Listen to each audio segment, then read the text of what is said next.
Hello guys, আমি মা বাড়িতে যাবো। তো এই অবস্থাতে যাওয়া যাবে না। আমি স্নান করে সুন্দর একটা ড্রেস পরে নিলাম। কেমন লাগছে আমার আজকের আউটফিটটা তোমরা একটু কমেন্টে জানিও। কেমন লাগছে একটু বলো। তো আমি আমার এই বেজে চুলটাকে তাওয়াল দিয়ে জড়িয়ে রেখেছিলাম, ওটাই ভালো করে মুছে আঁচড়ে নিলাম। আমি সামান্য মেকআপ করতে পারি, ওটাই করছি। ফিটমি ফাউন্ডেশনটা সারা মুখে লাগিয়ে নিলাম। এবার দেখো বিউটি ব্লাইন্ডার দিয়ে কী সুন্দর করে লাগিয়ে নিচ্ছি মুখে, সারা মুখে লাগিয়ে নিচ্ছি। আমি ঠিকঠাক মেকআপ করতে পারি না, আমি এটুকুই পারি, এটুকুই করছি। দেখো কেমন লাগছে, ঢং করছি কেমন। এবার আইলাইনারটা পরে নিলাম, আইলাইনারটা পরছি। এবার দেখো এই বক্সের মধ্যে কী আছে, দেখো দুটো জিনিস আছে।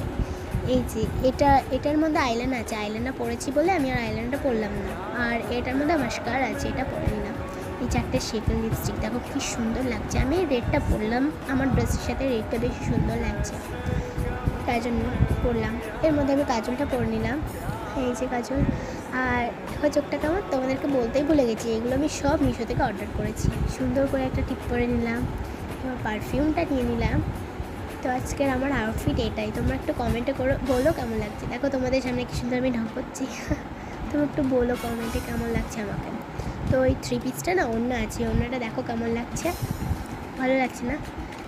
এইটা আমার ফেভারিট ড্রেস। দেখো বউ সেজেছিলাম। তোমরা প্লিজ আমাকে একটু সাবস্ক্রাইব করে দিও। তো আজকের মতো এইটুকু, বাই।